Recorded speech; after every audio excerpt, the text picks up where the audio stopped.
Paz, queridos, bom dia, com muita alegria na presença do Senhor. Você que está com a gente, hoje,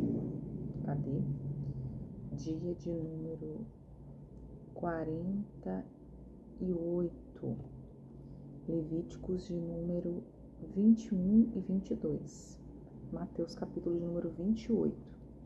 Aqui, o dia que eu vos falo de segunda-feira, aquele dia assim da preguicinha, mais uma segunda aí de primeira para você, porque afinal de contas a gente não pode deixar,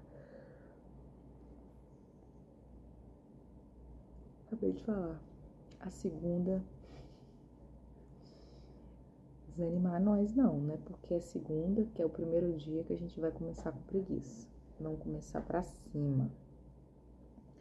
Então, dia 48 da leitura, a gente segue aí com Levítico capítulo 21, 22 e Mateus 28. Vamos finalizar o Evangelho, né, de Mateus, né? Parece que não, mas a gente já caminhou bastante aí, gente. Tem um aplicativo da contagem lá dos livros, né? A gente já alcançou 10% da leitura da Bíblia, é muita coisa, levando em conta, né, a espessura do livro que nós estamos lendo. Então 10% aí, não desmereça você, não invalide você, saiba que você já alcançou grande parte aí desse desafio. Então, vamos orar para nós iniciarmos? Amém? Pai, mais uma vez nós te exaltamos, nós te bendizemos, nós te agradecemos, meu Deus, por essa manhã, pelo privilégio de termos livre acesso à Tua palavra, Pai. Obrigado, Deus. Nós queremos mergulhar fundo nesse estudo, aprender ainda mais e compreender mais Teus desígnios para as nossas vidas. Fala conosco mais uma vez, assim eu peço em nome de Jesus. Amém e amém. Graças a Deus. Levíticos capítulo de número 21 vai falar basicamente a respeito de defender a fé, a santidade aí dos sacerdotes. Como que os sacerdotes deviam manter a santidade e quais eram as restrições que eles tinham para que assim fosse, né? Separados. Separado santo é separado. Então, o capítulo começa assim.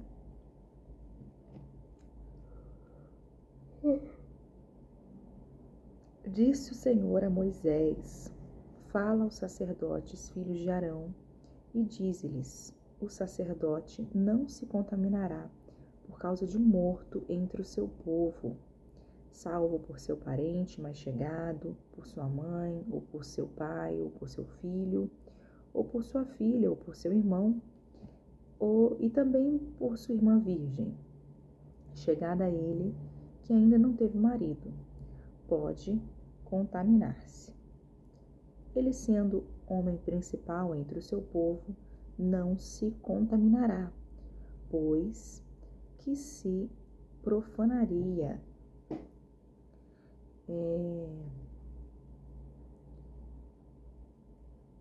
Não farão calva a sua cabeça, e não cortarão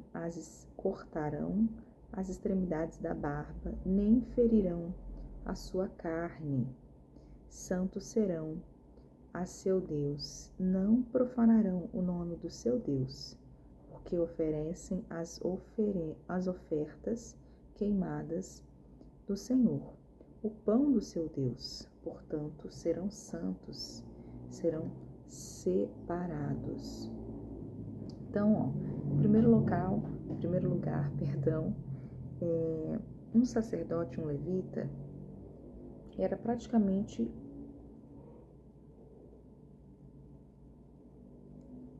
um homem ou uma mulher, né, uma sacerdotisa.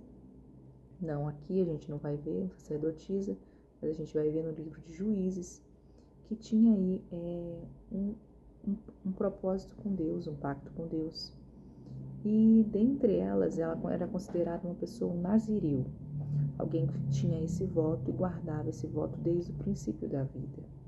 O voto do nazireu pode ser feito por mim e por você também, que nada mais é do que, além de guardar o nome de Deus, não passar navalha na cabeça, não cortar o cabelo. Ainda tinha restrição da barba também, não poderia cortar aí as extremidades da barba, nem ferir a sua própria carne, nem mutilar a sua própria carne, ou então, vamos colocar tatuar, que era o costume da época. Também temos pessoas hoje que mantêm esse costume. Não se contaminar com pessoas mortas, e não fazer uso de vinho nem bebidas fortes. Nazireu, a gente vê esse propósito lá cadê o nome dele? Com Sansão. Sansão, tinha esse propósito de nazireu, mas não lembro em mais quem do Antigo Testamento. Acho que mais, eu não lembro, sinceramente, mas eu acredito que todos eles, assim, Elias, Eliseu, todos os sacerdotes tinham esse costume. No caso aqui, são os levitas, a tribo de Levi. Aqui não fala nada a respeito do vinho, mas é como eu estou te falando, o voto do nazireu, novamente, normalmente era para sacerdotes. Então a gente vê aqui também que eles não podiam tocar em cadáveres, em pessoas mortas, a não ser que fossem um corpo aí de uma pessoa mais chegada, de um parente. Além dessa questão aí de higiene, a necessidade de manter aí essa pureza espiritual, porque eles eram responsáveis pelos rituais sagrados, eles é quem sacrificavam os animais. Então, sacrificando o animal, dependendo da situação, passado aí tantos dias, esse animal também era considerado impuro. Então, a mesma coisa uma pessoa, passado tantos dias, ela também é considerada impura. Mas aqui no caso, não tem os dias, não sendo parente próximo, já é condenado de que ele tocasse nessas pessoas. A questão do cabelo, é mais assim uma marca, uma postura, algo assim identificável de que essa pessoa aí prioriza o serviço de dedicação aí ao santuário. Então é mais por isso a questão de não passar navalha, identificar a pessoa, o sacerdote. Aquela pessoa tem essa conduta, tem essa vestimenta, tem o cabelo assim, como a gente marca muito o pessoal que é da Assembleia de Deus, o cabelo, a saia, fulana da Assembleia de Deus. A mesma coisa com a questão dos levitas, também tinha esse resguardo. E aí ele vai continuar no verso 6. Santos serão a seu Deus, e não profanarão o nome do seu Deus, porque oferecem as ofertas queimadas do Senhor, o pão do seu Deus. Portanto, serão santos. Então, mais uma vez, ele repete o que a gente viu aí no 20, verso 7, 20, verso 26, e agora 21, verso 6. Vocês são santos, vocês são separados. Então, guardem o nome de Deus. Guardem o nome de Deus, porque vocês são santos. Verso 7 vai falar a respeito aí do casamento, A proibição que o sacerdote se case com uma mulher aí, profana, vou colocar assim. Não tomar mulher prostituta ou desonrada, nem tomarão mulher repudiada de seu marido, mulher separada, pois o sacerdote é santo a seu Deus. Portanto, o consagrarás, porque oferece o pão teu Deus. Ele vos será santo, pois eu, Senhor, vos santifico. sou santo. Mais uma vez aí ele repete isso. Se a filha de um sacerdote se desonra, prostituindo-se, profana o seu pai, será queimada. Então aí fala a respeito do casamento, né? A esposa e da linhagem sacerdotal, ela tinha que ser uma mulher também de devoção, também da mesma fé, no caso aqui judia, né? Alguém é escolhida para ser esposa dos sacerdotes. Então, mais uma vez reforça aí a questão da santidade aí entre as famílias dos levitas, né? Que são aqueles que servem dentro do sacerdócio ali. E aí, por mais que pareça muito rígido aqui para a gente hoje, que é bem moderno, né? Bem para frente, né? Nossa cultura. Mas a cultura israelita, ela ainda hoje, ela visa essa questão da separação, essa questão da santidade, né? Enfatiza muito essa pureza espiritual para o sacerdócio, para os rituais religiosos, né? Para quem tem esse chamado aí de Deus. Eles ainda mantêm esses costumes, tá? A questão da barba, a questão, tô só marcando um negócio aqui, do ser de santos, pois eu, Senhor, vos santifico. Então, para quem quer guardar tem um chamado para o sacerdócio, ainda é aplicada essas restrições dentro da fé judia, né? Para nós hoje, a gente também tem restrições a respeito do casamento, né? Mas a gente tem uma visão já atualizada em que a pessoa é uma nova criatura em Cristo, aceitou Jesus, teve realmente uma postura de mudança de vida, ela passa aí pela bancada da igreja para aprovação, né, sendo aprovada, né, pela congregação e pela bancada da família viva. Esse é o nosso, como funciona, né, no nosso. A pessoa pode aí seguir com o sacerdócio, ou diaconia, presbitério, né? Enfim. E vai falar, né, a respeito agora das filhas, né? As filhas do sacerdote também precisam, porque um sacerdote, ele tem que ser íntegro e a sua família também. Se a filha desonra o pai, se prostituindo, então era punido com a morte, né?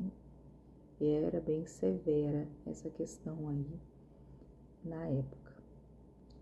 Verso de número 10. O sumo sacerdote entre os seus irmãos, sobre cuja cabeça foi derramado o óleo da unção, e que for consagrado para vestir as vestes sagradas, não desgrenhará os cabelos, nem rasgará as suas vestes. Então, a decência também a respeito do sacerdócio, né? Restrições rígidas aí, falando aí a respeito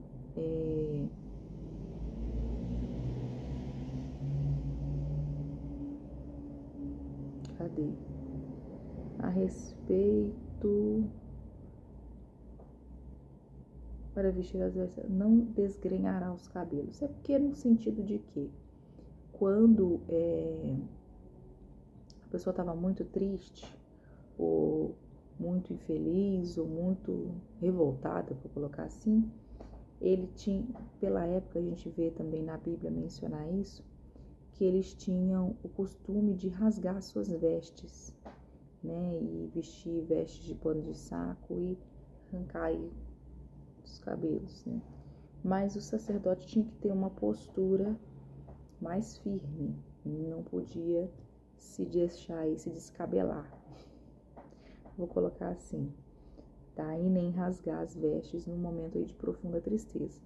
Buscar a Deus mesmo, para Deus consolar e guardar aí a vida dessa pessoa. Verso 11 vai dizer: não se chegará a cadáver algum, nem se contaminará por causa de seu pai ou de sua mãe. Não sairá do santuário, nem profanará o santuário de seu pai, pois a congregação do óleo da unção do seu Deus está sobre ele, e eu sou o Senhor. Então, volta a ressaltar a questão do cadáver, que ele não deve se contaminar, mesmo que seja aí seu pai ou sua mãe, porque e ele deve se manter ali no santuário, visto que os levitas, eles não tinham uma casa própria, eles moravam e habitavam no tabernáculo, né? Aqui é o tabernáculo, né? Não é o templo, é o tabernáculo. Então, eles moravam lá e eram sustentados pela congregação, eles não saíam de lá. E aí volta a dizer a respeito do casamento, vai dizer, ele tomará por uma mulher virgem. Então, diferente aí do que as pessoas acham, o sacerdote também tinha uma esposa aí separada, uma esposa com a mesma fé, né? E uma mulher virgem.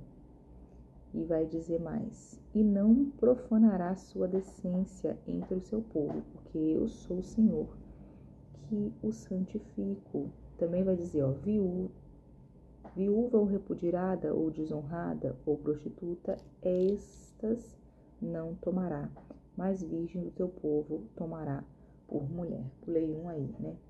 Então, para que ele não seja profanado, para que a sua linhagem se mantenha de sumo sacerdote, para que os rituais estejam ok, para que as pessoas não venham falar, para que ele seja de boa índole, de boa fé, de boa fama, sua esposa tinha que também ser de boa índole, de boa fé e de boa fama. Então, não poderia ser viúva, nem alguém que foi aí uma esposa separada, ou aí alguém que veio a desonrar a família, ou uma prostituta. Verso 16 vai dizer assim, disse mais o Senhor a Moisés, falarão, dizendo, ninguém dos teus descendentes, nas suas gerações, em quem houver algum defeito, se chegará para oferecer o pão do seu Deus. Pois nenhum homem em quem houver defeito se chegará, como também cego ou coxo, ou de rosto mutilado, ou desproporcionado, ou homem que tiver o pé quebrado, ou a mão quebrada, ou corcovado, ou anão, ou que tiver belida no olho, ou sarna, ou impirgens, ou que tiver testículo quebrado. Nenhum homem da descendência de Arão, sacerdote, em quem houver defeito, se chegará para oferecer as ofertas queimadas ao Senhor. Ele tem defeito, não se chegará para oferecer o pão do seu Deus. Comerá o pão do seu Deus, tanto no Santíssimo como no Santo. Porém, até o véu não entrará, nem se chegará ao altar, porque tem defeito, para que não profane os seus santuários, porque eu sou o Senhor, que os santifico. Assim falou Moisés a Arão, aos filhos destes e a todos os filhos de Israel. Então, olha que engraçado antes disso, ó. Moisés pede para Deus uma pessoa que pudesse intervir por ele, porque ele diz que não sabe falar. Mas o tempo todo, quem fala diretamente com Deus é Moisés. Então, às vezes a gente limita a nossa capacidade, a gente fala que a gente não consegue, que não dá.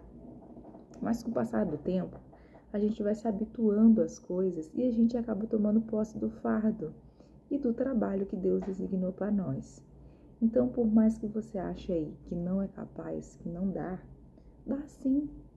Dá sim. No começo você vai achar que não dá, porque é da humanidade a gente se sentir inferior, né? A gente achar não é normal, mas assim, é natural, né? Normalmente a gente acha que não tem propriedade para fazer algo, mas Deus capacita mesmo os escolhidos. Eu achei que isso não estava, mas a gente leu esse versículo lá para trás, né? Depois eu vou marcar a referência no finalzinho aí, na descrição do vídeo. E mesmo tendo aí descendentes, vai falar a respeito de oferecer o sacrifício, né? Vai dizer que todos que são filhos de Levi, da tribo de Levita, na verdade, não a tribo de Levi, né? Mas sim, ainda não são, sim, a tribo de Levi, mas todos que são descendentes também de Arão são sacerdotes, né? Todos que são da tribo de Levi e sacerdotes, eles pertencem aí ao tabernáculo, pertencem aí a estar no templo, né? Mais para frente a gente vai ler lá no livro de 1 Reis, quando Salomão vai montar o templo. Mas você vai ver que para poder oferecer sacrifício tinha que ser um homem perfeito. Por quê? Aqui o sacerdote aponta para Jesus Cristo, que é aí o nosso sumo sacerdote, é o sacerdote perfeito, sem mancha, sem mácula. Então, para oferecer o sacrifício, sem defeitos no corpo, sem, fala aí, né, cego, coxo, mutilado, pé quebrado, corcovado, problema de pele, enfim, N coisas. Mas ele poderia estar ali, menos entrar no santo dos santos, né? O Santíssimo, aonde se encontrava ali a Arca da Aliança. Somente quem aí fosse realmente separado para o cargo. Vai dizer, comerá o 22, o pão do seu Deus, tanto no Santíssimo como dos santos, porém até o véu não entrará, nem se chegará ao altar, porque tem defeito, para que não profane os meus santuários, porque eu sou o Senhor que o santifico. Então, até o véu ele não pode entrar, porque ele profanará aí o templo do Senhor. E assim finalizou aí mais um porém aí de leis. Vamos para o 22 agora. A lei acerca de comer coisas santas, comer coisas separadas, os segredos aí de uma vida de adoração profunda, né? Vamos continuar. Vai dizer assim, disse o Senhor a Moisés, dize a Arão e seus filhos que se abstenham de coisas sagradas, dedicadas a mim pelos filhos de Israel, para que não profane o meu santo nome. Eu sou o Senhor. Dize-lhes todo homem que entre as vossas gerações, de todas as vossas descendências, se chegar às coisas sagradas que os filhos de Israel dedicam ao Senhor, tendo sobre si a sua imundícia, aquela alma será eliminada de diante de mim. Eu sou o Senhor. Então vai dizer aí a respeito da...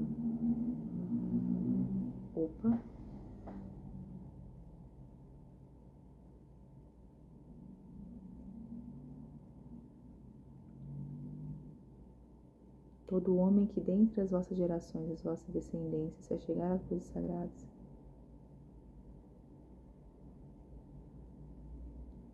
Ah, tá. Então, assim, é uma restrição aqui do sacerdote e das famílias, né? Não pode chegar nenhum dos seus filhos próximo aí o sacrifício.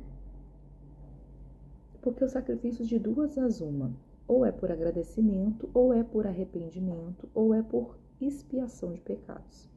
Então, nenhum dos seus descendentes, os seus filhos, seus netos, né, seus parentes devem se achegar às coisas sagradas. Elas deviam apenas estar ali para os sacerdotes, né? Somente eles deveriam ter acesso, nenhum outro dos filhos de Israel deveriam ter acesso ao mesmo.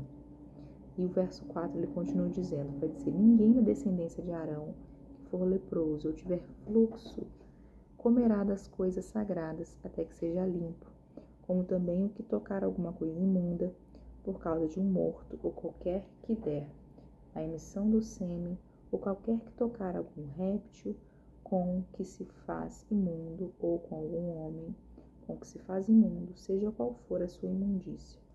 O homem que o tocar será imundo até a tarde, e não comerá as coisas sagradas, sem primeiro banhar seu corpo com água. Então eu falei, né, da outra vez, que a questão do banho também foi instituída por judeus, né? A questão de estar limpo, estar com banho. Isso não é normal, tá? Para o pessoal do Oriente. Aqui a gente é um país tropical, né? A gente vê aí a normalidade com que o banho é tratado, né? O banho é tomado pelo menos uma vez por dia. Mas tem gente que toma até mais de um banho. E nas pessoas nós estamos no Ocidente, no Oriente, né? No caso ali o povo europeu, por exemplo, você não vê eles com o costume de tomar muitos banhos. É claro que aqui nós estamos falando de Jerusalém, uma cidade quente, mas à noite era um frio extremo, eram 2 extremos. Independente disso, ela ressalva que o sacerdote tem que se limpar, tem que se banhar, tem que estar limpo também de não ter tido contato com pessoas, com coisas e pessoas contaminadas, que para eles são consideradas contaminadas, né? Para que eles também não venham contaminar as coisas sagradas. E se porventura eles tocarem, depois de estar limpo, né? Depois de tomar seu banho, depois do final da tarde, ele poderia adentrar mais uma vez aí no templo e seguir aí com seu ofício de sacerdote. Verso 7 vai dizer assim: posto o sol, será limpo, e depois comerá as coisas sagradas. Já li.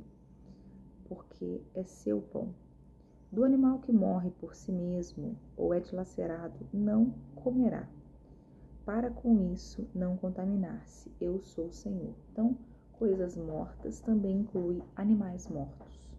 Mesmo que eles sejam animais que eles se alimentem, eles ficam proibidos de se alimentar desses animais. Do animal que morre por si mesmo ou é dilacerado, já li. Guardarão, pois, a obrigação que têm comigo, para que por isso não levem sobre si pecado e morram. Havendo profanado, eu sou o Senhor, que o santifico. Então, Ele é o Deus que nos santifica. Mais uma vez ele fala aí a respeito de santificação.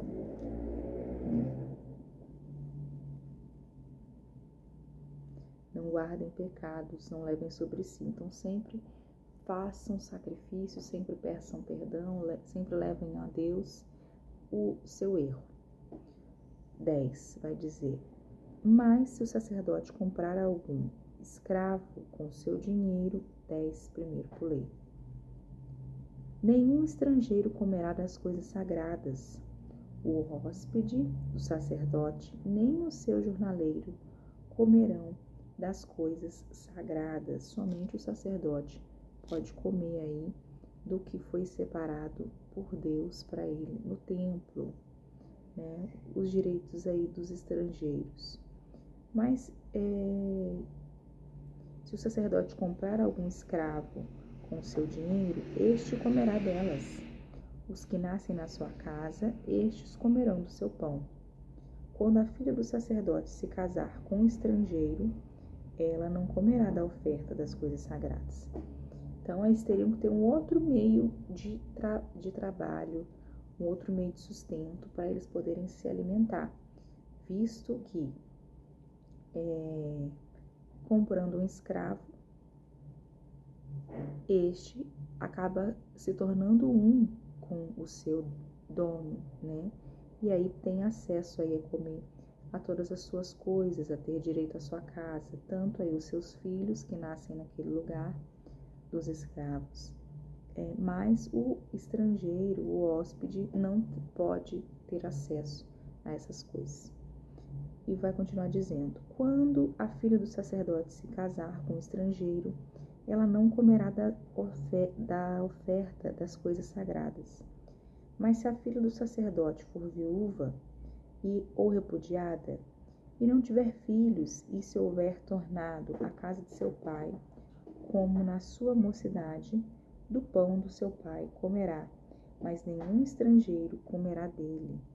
Então, se a filha do sacerdote casou, mas casou aí com uma outra pessoa, que não é da mesma congregação, da mesma região, né, um estrangeiro, ela não vai poder ter acesso mais às ofertas. Então, quem vai sustentar ela vai ser o seu esposo, o estrangeiro, que não vai poder também ter acesso. Então, eles seguem dali para uma outra vida. Mas, se essa filha vier aí a se tornar viúva, né, e ela não tiver filhos, ela pode voltar aí à casa de seu pai para poder comer aí dos seus alimentos. Vai continuar dizendo: se alguém por ignorância comer a coisa sagrada, ajuntar-se-lhe-á a sua quinta parte e a dará ao sacerdote com a coisa sagrada. Não profanarão as coisas sagradas que os filhos de Israel oferecem ao Senhor, pois assim os fariam levar sobre si a culpa da iniquidade, comendo as coisas sagradas, porque eu sou o Senhor que os santifico. Então, eles não poderiam ali, de maneira alguma, profanar as coisas sagradas, no sentido de quê? No sentido de... dizer, eu não sabia, eu comi. Não, você é o sacerdote, você está aqui, você está vivo, você vigia, meu filho. Vigia, acorda para a vida, não deixa ninguém profanar aí as coisas que estão no templo, nem ninguém comer da sua parte, que a sua família tem direito. É só sua, né? Verso 16 diz: pois assim os fariam levar sobre si a culpa da iniquidade, comendo as coisas sagradas, porque eu, Senhor, os santifico. Santifica quem? A tribo de Levi, os levitas, os filhos de Arão, quem são sacerdotes. Verso 17 diz assim: animais sacrificados sem defeito. Disse mais o Senhor a Moisés: falarão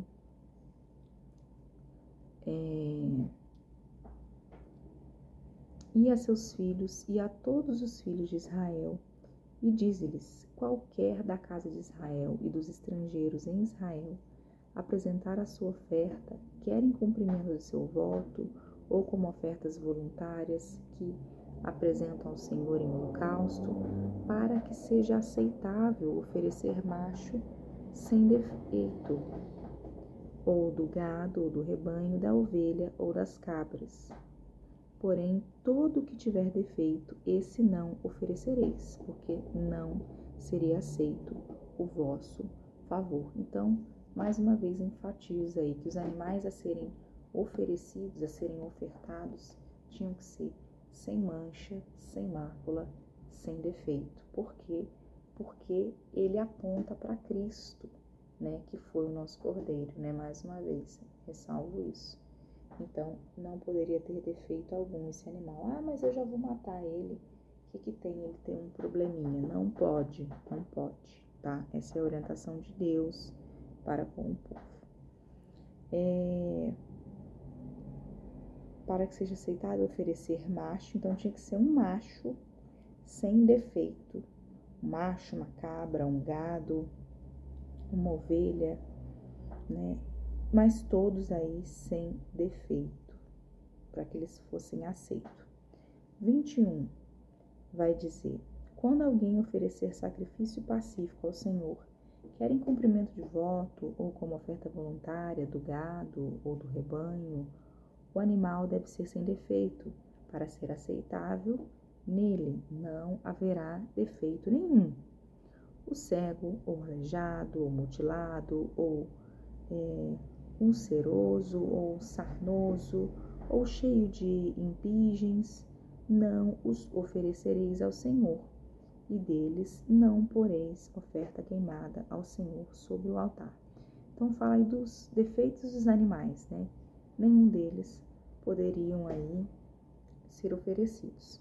Porém, o novilho ou cordeiro desproporcionados poderão oferecer como oferta voluntária, mas por voto não será feito.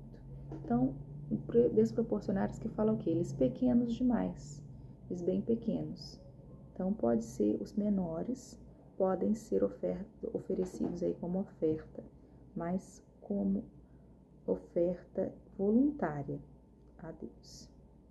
E aí continua, 24. Não oferecereis ao Senhor animal que tiver os testículos machucados, ou moídos, ou arrancados, ou cortados. Nem fareis isto na vossa terra. Também na mão do estrangeiro, nenhum desses animais oferecereis como pão do vosso Deus, porque são contaminados por defeito que há neles, não serão aceitos a vosso favor. Quando nascer o boi, ou cordeiro, ou cabra, 7 dias estará a mãe, no dia em que diante será aceito por oferta queimada ao Senhor. Ou seja, vaca, ou seja, ovelha, não imolarás a ela e seu filho, ambos no mesmo dia. Quando ofereceis sacrifício de louvores ao Senhor, fá-lo-eis para que sejais aceitos. No mesmo dia será comido, e dele nada deixareis ficar até pela manhã. Eu sou o Senhor. Então, vai dizer aí que a mãe do cordeirinho ou do boi, ela não pode ser oferecida juntamente, não pode ser um atrás do outro. Então, primeiro você, se for oferecer, primeiro oferece a mãe, e aí, depois de um período aí de 8 dias, você pode aí oferecer, perdão, não é isso não. Esse cordeiro, quando nascer, só depois do 8º dia pode ser oferecido, imolado, usado aí como oferta de sacrifício para Deus. Só depois do 8º dia, sendo aí um animal sem defeito, sem mancha, sem mácula, será aceito como oferta ao Senhor. No mesmo dia será comido, e dele nada deixareis até pela manhã. Eu sou o Senhor, pelo que guardareis os meus mandamentos e os cumprireis. Eu sou o Senhor. Não profanareis o meu santo nome, mas sereis santificado no meio dos filhos de Israel. Eu sou o Senhor, que vos santifico, que vos tirei da terra do Egito, para ser o vosso Deus. Eu sou o Senhor. Amém? Então, Ele é Deus, Ele é quem guarda os mandamentos, e nós devemos cumpri-los, porque nós somos os filhos de Israel, e Ele nos santificou. Ele nos tirou da terra da escravidão, da terra da servidão. Amém? Até aqui o Levítico. Agora partimos para Mateus, capítulo de número 20. Peraí, deixa eu ver. 28, para a gente finalizar aí o Evangelho de Mateus. Vai dizer assim, a gente viu que Jesus foi morto, foi crucificado, e agora, 28, no findar do sábado, ao entrar o primeiro dia da semana, Maria Madalena e outra Maria foram ver o sepulcro. Aqui é sobre a ressurreição de Cristo. E eis que houve um grande terremoto naquele local. E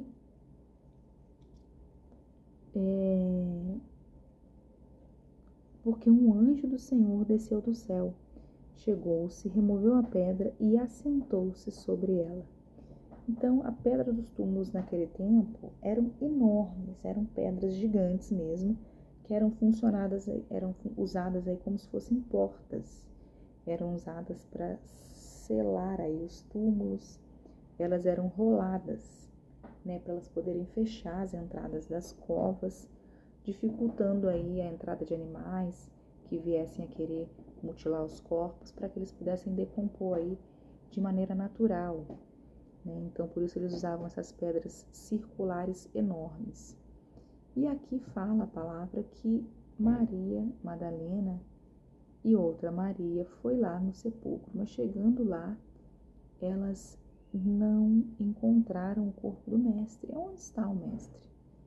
Como assim? Que história é essa? Cadê o mestre? O túmulo está vazio, logo pela manhã. E aquele anjo estava naquele local, né?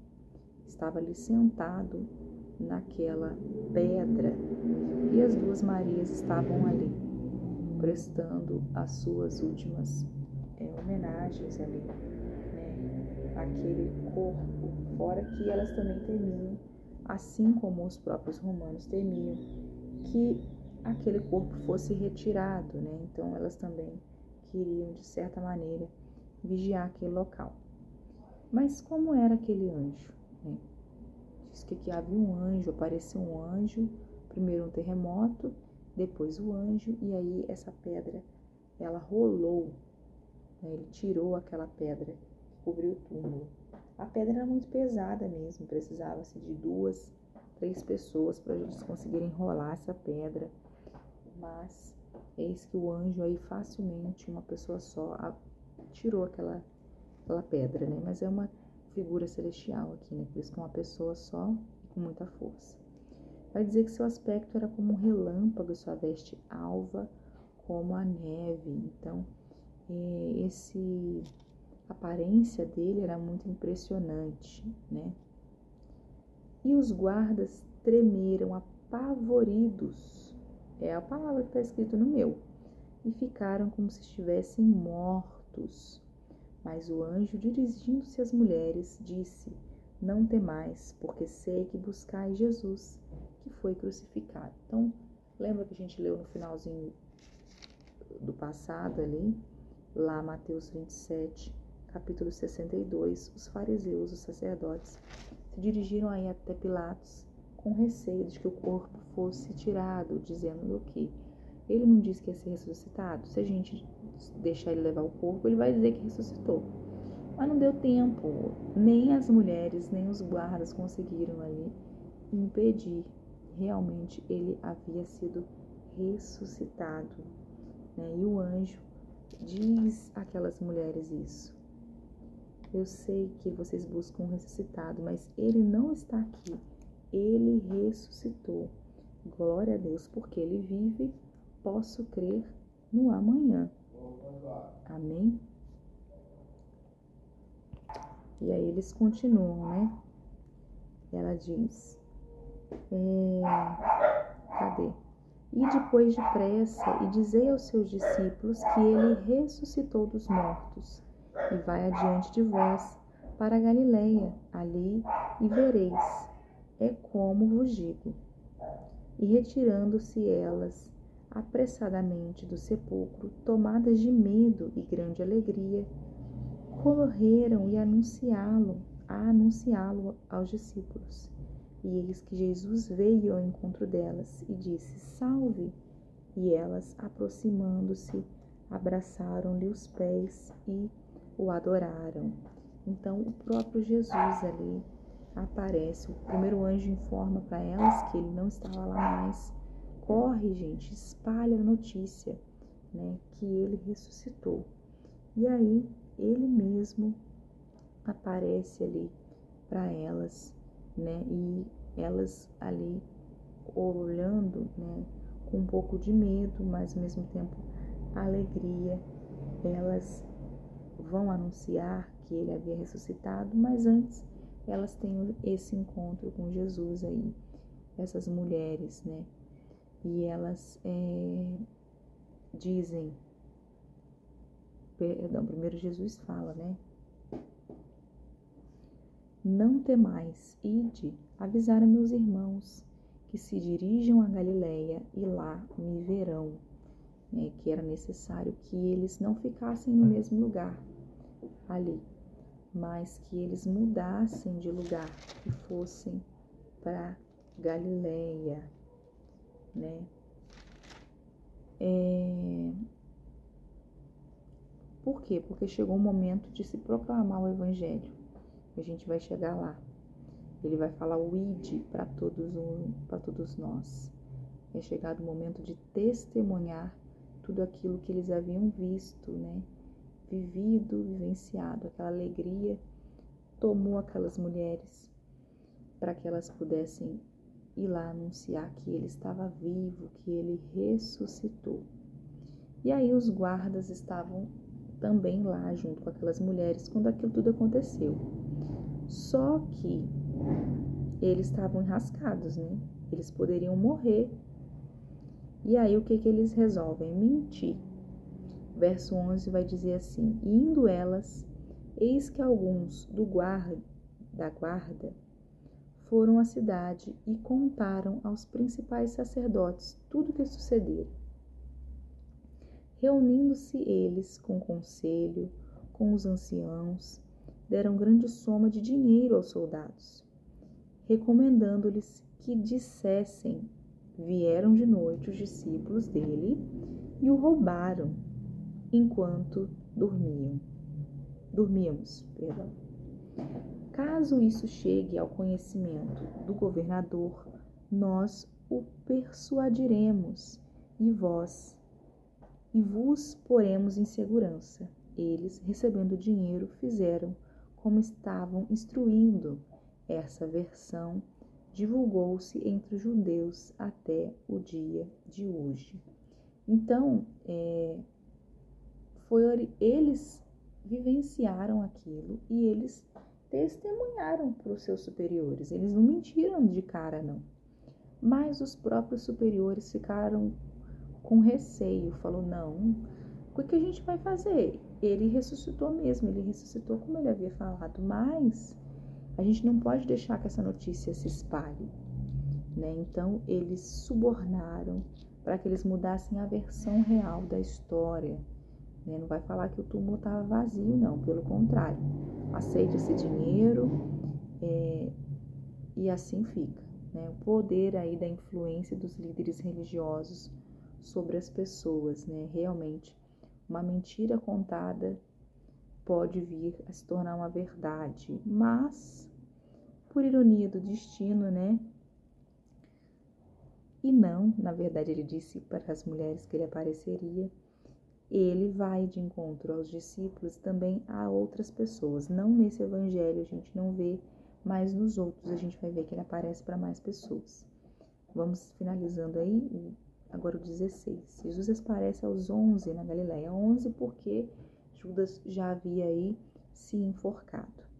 Seguiram 11 discípulos para a Galileia, para o monte que Jesus lhes designara, e quando o viram, o adoraram.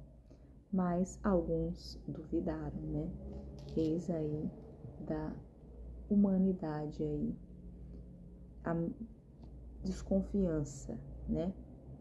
E aí fala, e quando viram, já li esse 18. Jesus, aproximando-se, falou-lhes, dizendo: toda autoridade me foi dada no céu e na terra. Ide, portanto, fazei discípulos de todas as nações, batizando-os em nome do Pai, do Filho e do Espírito Santo, ensinando-os a guardar todas as coisas que vos tenho ordenado. E eis que estou convosco todos os dias, até a consumação do século. E eis aí que ele manda o famoso ide, o nosso versículo aí, do nosso ano, desse ano de discipulado, Mateus 28,